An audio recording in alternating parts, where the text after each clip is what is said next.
Good evening. I'm John Batchelor with a treat for everyone. Here we are, the beginning of January 2016, a presidential year that is also an election year in the state of Connecticut. I can see Connecticut from my studio, and I can see a senatorial candidate in Connecticut in my studio. Steve Moore of the Heritage Foundation is here with me, and Steve is going to introduce the candidate who has wandered into my studio. It's his studio on Saturdays. Steve, will you introduce the candidate who wandered in? I'd be happy to. John, great to see you. Happy New Year. We're honored to be in the presence of the next senator from the great state of Connecticut, television personality and economist, and radio talk show host, Larry Kudlow. Larry, you are not yet a complete candidate, but we're going to crush you into this because the New York Post says you're a candidate. So what is it? Tell us all right now, Larry. Well, as I've said to a bunch of people, I'm going to make a decision before the end of February. So there's still a lot more running room. But as I've also said to my friend Charlie Gasparino and my friend John Gizzi over at Newsmax, we're moving toward it. We're creating some infrastructure. We've got some strategy going. It's not quite ready for us to make a final decision. We do have, of course, a committee set up by National Review publisher Jack Fowler, which is a Test the Water committee. It's doing very well. We're raising pretty good money, I'm told. It's not my committee.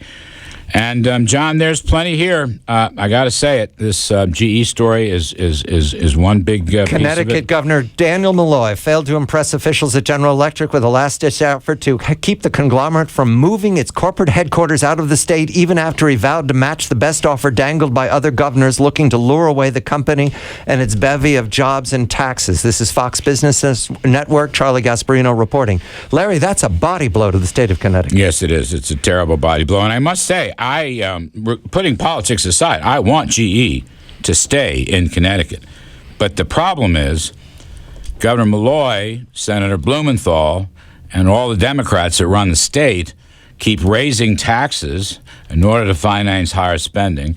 And they don't understand this basic point, John. You can't have good paying jobs unless you have a healthy business. And if you keep taxing and regulating businesses, you are putting jobs out. People either leave the state or they have to fire the people working. The middle class suffers enormously. And one last point. You can't have good jobs without a good business, and you can't have a good business without investment. And if you keep taxing and punishing investment, then you're going to lose on all three counts. This model has devastated Connecticut, and most regrettably, Senator Blumenthal has adhered to this model now at the national level in Washington, D.C. And if I may say so myself, John, somebody has got to stand up and shout from the rooftops that this is wrong.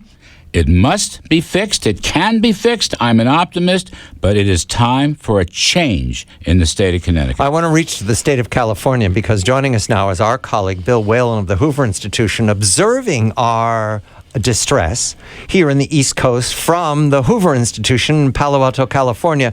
Bill, is this a year for a Republican candidate, Larry Kudlow, not yet a candidate, but looking to be a Republican candidate, to unseat the Democratic power brokers in Connecticut? From your remove, Bill, does it look like the stars are lining up? Good evening, Bill. Good evening, John and company. From a California perspective, the story of a corporation leaving a state because of bad regulations and high taxes would be somewhere on pages C4 through C8 in terms of newsmaking quality. In fact, here in California, we may have a very big showdown on this year if a effort to revise Proposition 13 makes it to the ballot, and that's the 1978 measure which protects property taxes for homeowners and businesses. There's an attempt called the split roll tax to modify the business side of the tax, which means you're going to probably see some serious corporate flood if that happens.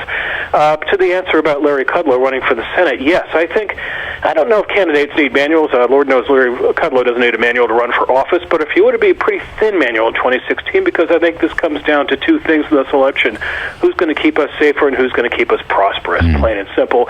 And this is where stories like GE come in, because if you lose jobs, you lose prosperity, you lose revenue for the state. So if I'm a voter, those are the two things I'm looking for. You know, Bill, just one add-on. I appreciate what you just said. the issue of safety is paramount also. Let us not forget the war against ISIS and related Muslim radical terrorist groups, and it's going to be one of my key points.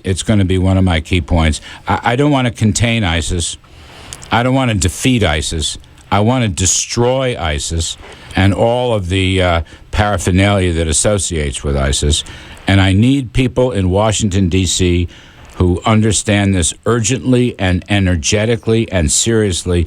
So I think Homeland Security, national security, and economic growth security are all going to go hand in hand. You know, John, it's interesting about Connecticut that it's only, been a little bit more than 20 years since Connecticut introduced an income tax. It used to be the lowest tax state in the region. So people who lived in the New York area would move to Connecticut, to avoid high taxes. And how that has changed. Now people move out of Connecticut, and some people actually move to New York to face lower taxes. So, Larry, you've got a big job ahead of you. I mean, you'll be a United States Senator. But, I think there's a real linkage between the terrible policies in Connecticut on tax and spend and what Dick Blumenthal has voted for in the state of in the United States Senate. And it's just a sad thing to see when I think General Electric must be one of the biggest employers in the state of Connecticut. Still. So if you're talking about potentially hundreds, if not thousands, of jobs, John, that would leave this state, and I wouldn't be surprised if they don't move south. I mean, we know where the jobs are going. They're going to Texas, Florida, and Tennessee. We vote pocketbook, Larry. I mean, I want to emphasize here, this GE news comes out of, I did not know this was developing. I did not know this was a possibility. We didn't talk about it last summer. We've not talked about something this dire happening to the state of Connecticut. This certainly, does Senator Blumenthal have a response to this? I've not heard one. I've actually not heard a single peep out of Richard Blumenthal regarding the state's two largest tax hikes in its history in 2011 and 2015, which has decimated the economy. Look, let me just say on these points, it's a very humbling thing to do what I may do. Don't think for 1 minute that I'm arrogant about it or that this is an easy move. It's a very humbling, very difficult thing.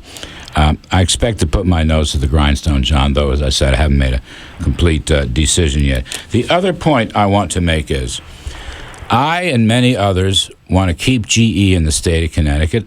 Jeff Immelt is a friend. Look, GE owned CNBC for many, many years throughout most of my career. But, John, it's not enough to give $100 million to a big company to stay in a state. Right. What you want to focus on here, and this is something Steve Moore and I have talked about for the better part of 3 decades. The woman who owns a small shop in the Naugatuck Valley, who is having so much trouble making ends meet, she should get a substantial tax break, just as the large corporations. We have to understand the small business, as well as the large business, needs help from burdensome taxes and regulations. So, I want GE to stay. I want Jeff Immelt to be satisfied, but I want this young woman in her late 20s trying to make a go of it in a small shop. I want her to have the same kind of tax relief and regulatory relief so the state of Connecticut can rise again and awaken and become a job producer instead of a job loser. I don't see the governor of Connecticut making that very He never does. point. He never does. It's so annoying to me. Don't hand out the goodies to the big guys all the time, because it's the small shopkeepers, it's the millennials trying to, come out of college with debt burdens who want to make it. They need help.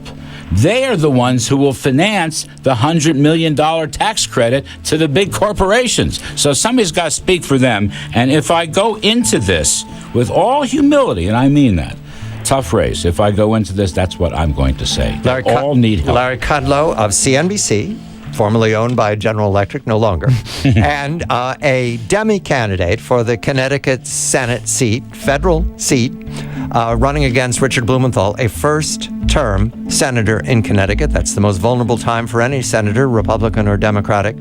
Steve Moore of the Heritage Foundation here with me, and Bill Whalen of the Hoover Institution on the phone from California. We're going to turn to the other candidates when we come back, because I have these men here. I want to gather them together to look at this road to the White House that starts in Iowa and New Hampshire within the next 30 days or so, especially at Senator Cruz, who's looking very strong in Iowa and is looking for a bus tour in January, in the middle of January in New Hampshire. So when we come back, the announced candidate for the president, Senator Ted Cruz from Texas. I'm John Batchelor.